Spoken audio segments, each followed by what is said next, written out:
This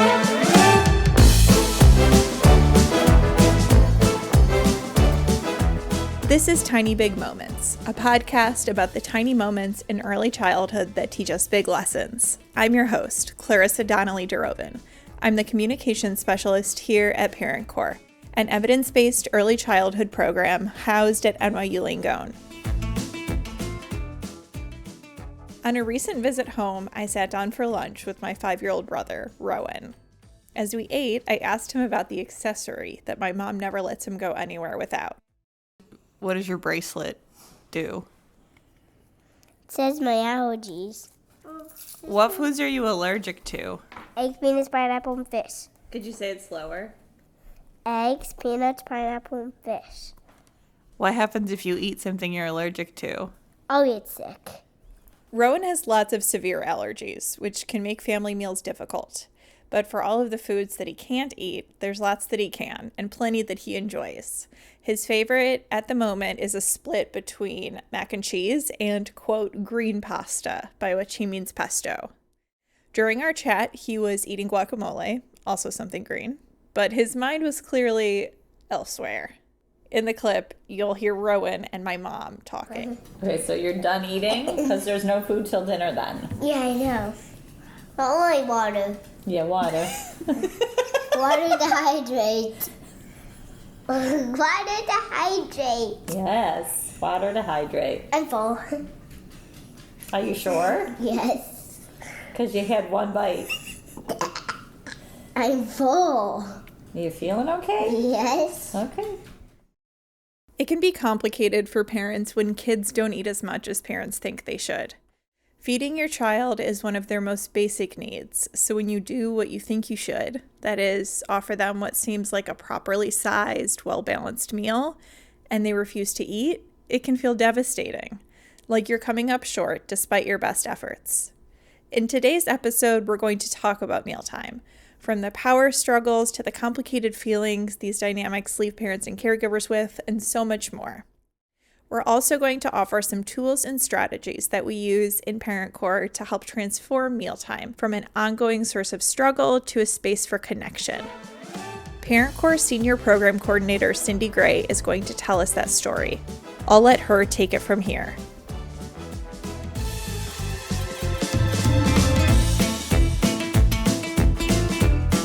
For most people, food is usually more than just sustenance. Food is love. It's tradition, culture, and connection.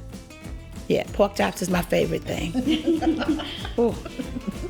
I love rice. Dal and bath. As for me, my grandmother's miso soup, it's simple, it's sweet, and it's one of my favorite slurps of food. When we visited Japan recently, she made me and my wife her favorite miso soup. It's filled with naganegi, which is a type of leek. My wife grew up eating miso soup at American, Japanese, Chinese restaurants, and it's usually made from a powder. So she loved trying my grandmother's favorite, and my grandmother really delighted in sharing it. It's a joyful scene I play over and over in my head. But talking about food isn't always so joyful. We see this all the time in our parenting program, which is a group-based program for families of young children, where caregivers can come together, build community, learn about childhood development, and reflect on how their own experiences influence their parenting today. ParentCorps educator Sarah Goldenberg told us that, especially during the week that focuses on mealtime, the conversation can get heavy. So much comes up in the room because we ask families what mealtime was like when they were kids. We talk about what mealtime is like now as they feed their children and whether it sort of squares with what they want to see. Oftentimes, as parents reflect, and parents and caregivers reflect on what mealtime was like when they were growing up, they reflect on having to eat foods they didn't like. They talk about having to eat all of their food when they weren't hungry. They also talk about not having enough to eat. I mean, pick one, and that's going to bring up a lot for a person. Reflecting on mealtime brings up a lot for the school staff facilitating these groups, too. My grandfather would make me center-cut fried pork chops. That's Mia Roberts. She's a longtime facilitator of ParentCorps at many schools across New York City. Most of my friends had bologna sandwiches or peanut butter and jelly. And if we went on a trip, I got 3 of them. 1 for lunch, one for my friend if she didn't have a good lunch, and just in case the bus broke down and I got hungry. So food was always through love. I don't love to cook, but I love to feed people that I love. Mia knows mealtime means a lot for families because it meant a lot for her too. So as a child, I was raised by my paternal grandparents. When it came time to eat, we ate dinner together. So a lot of the things that I'm seeing in ParentCorps, maybe that's why it resonates so much with me, because each one of those sessions, I can relate it to how I grew up with my grandparents. You know, especially the session on mealtime. Mealtime is really was a space where we would talk. Food was always plentiful, thank God. I know that when I talk to different families and over the years and doing the session, that is one of the most emotional sessions that we ever had, where food really kicks up a lot for people. There's a ton of research on the benefits of family meals. Studies show that family meals support academic success and healthy food selection, and it can help children avoid high-risk behaviors when they're older. And dinner was always family dinner. And we always waited till my dad got home from work. And even though my mom also worked, my mom did 95% of the cooking. That's Sarah again. Dinner time was a time where we all got together. And it wasn't always a super excellent time, but it was always a time where we talked about our day. It was always a little weird if we weren't all at the table for dinner. Family meals look different in every household. Instead of dinner, your family meal might be breakfast. You might start your meal with a prayer, and you might end it with something sweet. Each person might have their own plate and pass the salt, or everyone might gather around one or two main dishes with eager utensils or hands waiting to dig in. Mealtime is also a place to share about our family's culture, and is a time where children can learn about important customs, traditions, and develop a sense of pride in who they are. And this can really have a big impact. Research shows that children who have a strong racial or ethnic identity are more likely to do well in school, have higher self-esteem, and get along well with others. Still, our appreciation for the foods we grew up with might only come with time. That was certainly the case for Charmine Hawk, ParentCorps Program Manager of Digital Products. We heard her and her son Yusuf shared love of rice, or bhat, earlier. I'm from Bangladesh. A lot of our cuisine is heavy on vegetables and fish and chicken. We are not really meat heavy, but honestly, I didn't want to eat any of the vegetables or fish that my mom would prepare.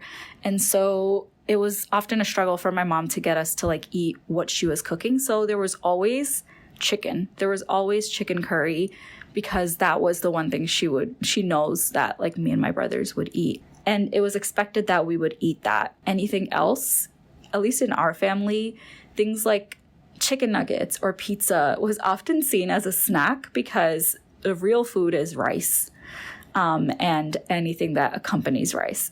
I feel like it's a basic requirement for a Bangladeshi to like rice, because it is the base layer for every meal.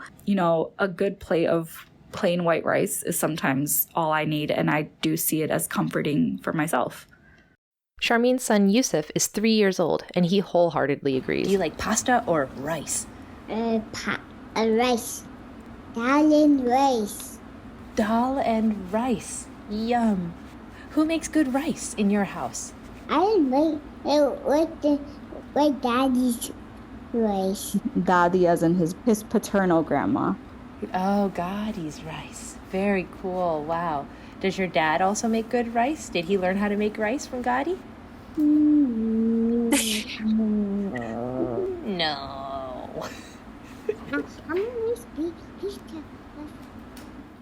Yusuf is really curious and observant, and I really enjoy just hearing his opinions about different things, especially, at this age where they start forming opinions and tastes and preferences.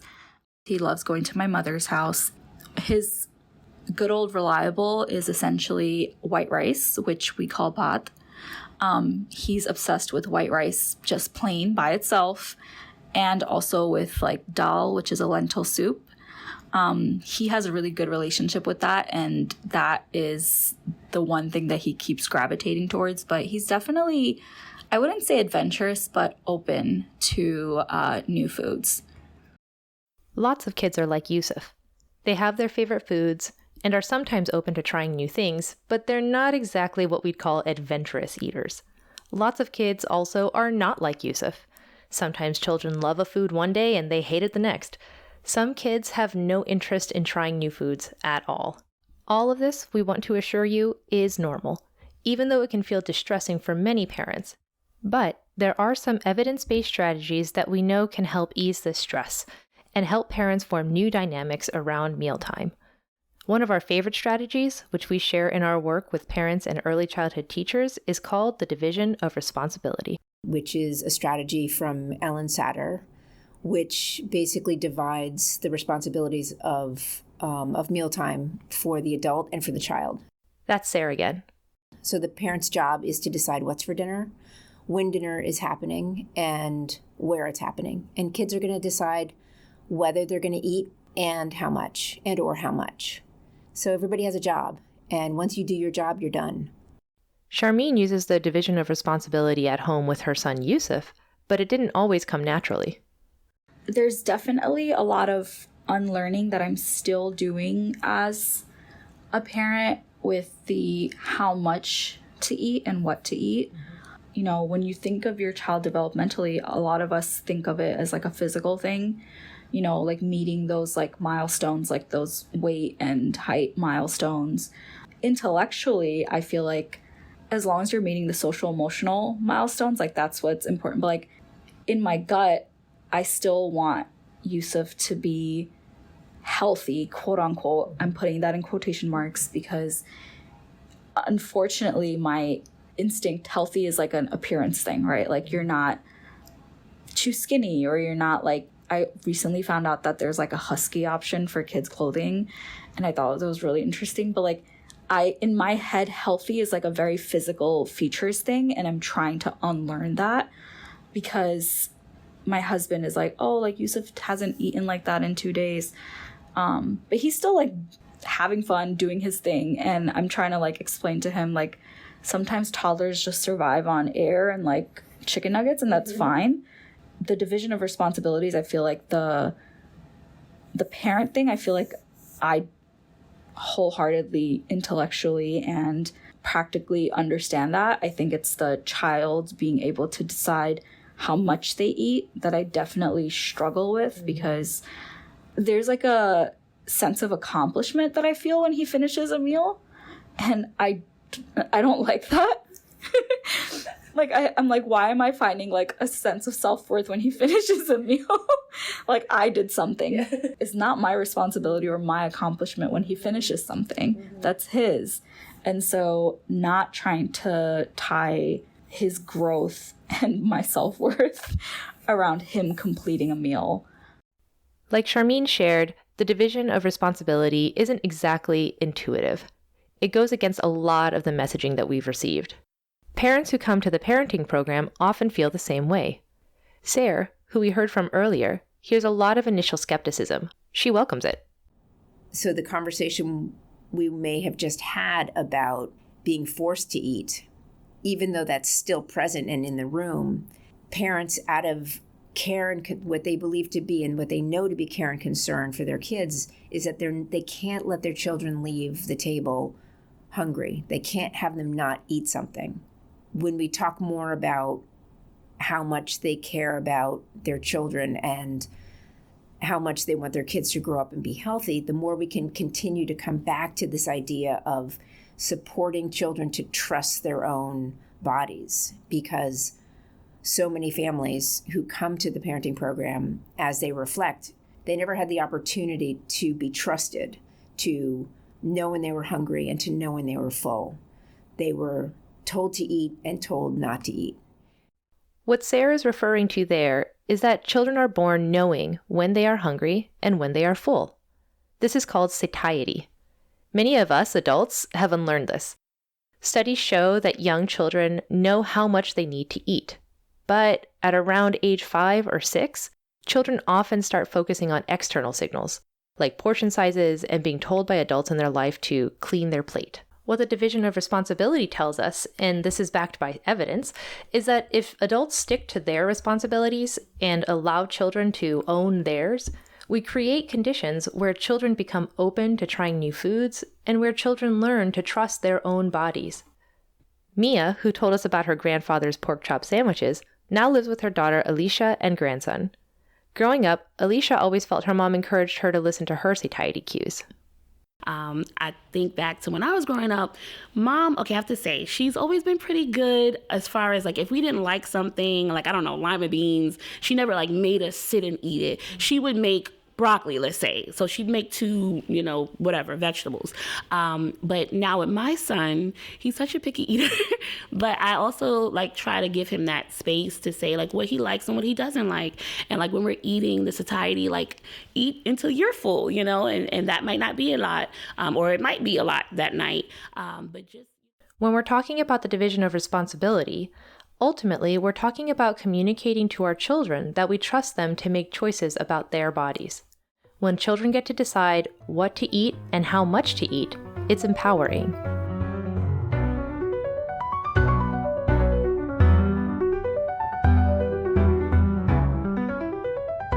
Traditions are made anew with every generation, and if we're lucky, we get to pass them on to our own children. Or, in Charmine's case, pass on a new tradition that she and her parents have made together. My family was very big on running around after the kid to make sure that they're eating. But that would mean that my mom would literally be following us around for 30, 40 minutes to make sure that we finished a meal. And I personally don't think that that's a good use of anyone's time now. And so one thing that I've ensured with Yusuf is that you're going to sit here for as long as you can eat. And then if you really don't want to eat anymore, it's okay. Funny enough, she's completely changed with him. She has also adopted a lot of the same traditions that I have now. I don't know how that happened, but she is actually the first one that told me, no, make sure that Yusuf sits here in one place, not in front of the TV to eat. And so it's not how she raised us, but it's funny that we align on that now together. Yeah.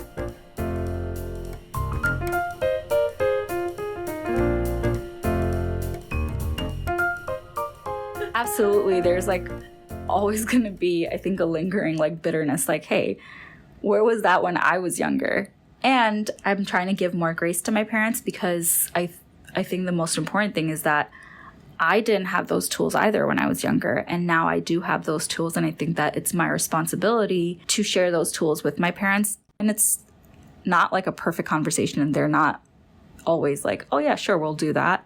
There's still a lot of things that they're we'll stick to what we know. But there's definitely been an openness that I almost wish I had. But I think I actually feel happier that Yusuf has that. Even if we have people in our village, so much of parenting can feel isolating. When families have safe and supportive spaces to come together, they start to reflect and share stories, hear each other's struggles, celebrate successes, and work through parenting challenges together. One of the things we hope families can start working through during ParentCorps is the question, what lessons am I teaching my children about food? Sarah talked about how this came up in one of her groups. For example, I had a parent who was always forced to eat oatmeal when she was little, and it used to make her sick. And her mother, for whatever reason, I don't know what the situation was, insisted that this is what she was going to eat.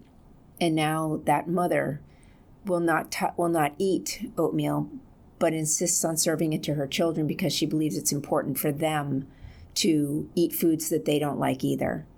And having a moment where she mentioned that, and another parent said, wait a second, you're feeding your kids something that you were forced to eat that you didn't like? And the parent had a moment of silence and then started to sort of fumble through but it's important that and then she just kind of burst into tears and hadn't really taken the time to really reflect on what her experience had been like as a child and what she feared she was doing to her own kids without even considering it. And in that particular group, parents were so supportive of her and saying we get it. Realizations like this can be challenging and painful, but they can be empowering too. Especially when these insights happen in a community space where people can show up to comfort and support one another through these vulnerable conversations. Once we realize what we don't want to keep doing, we can change up the recipe. pun intended, and make mealtime our own. Yeah, so there was a parent that came to one of my parent groups who had been really struggling with their child's behavior in a lot of different ways. But a lot of it was really about mealtime. We talked about the division of responsibility. And when I shared the strategy, she said, well, I'll try it. I don't know. And she came back the following week, having tried it every single night. And she felt like she had found the Holy Grail. She could not believe how different it was to offer her child the food and then be done. The pressure was off the parent, and then it was off the child. And spoiler, the child ate. So mealtime can work using the division of responsibility.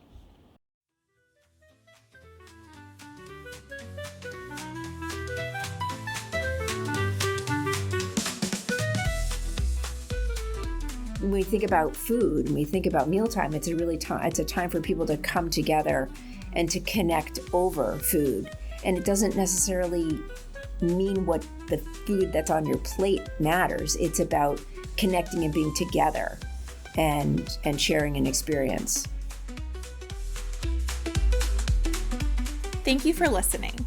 Tiny Big Moments is produced by me, Leila Eldomyati, Lisa Ellrodt, and Cindy Gray, with editing support from Shanika Gunaratna. A big thank you to Sarah Goldenberg, Charmaine Hawk, and Mia and Alicia Roberts for sharing their mealtime stories with us. And the biggest thanks of all to our widowest Tiny Big Moments contributors, Rowan and Yusuf.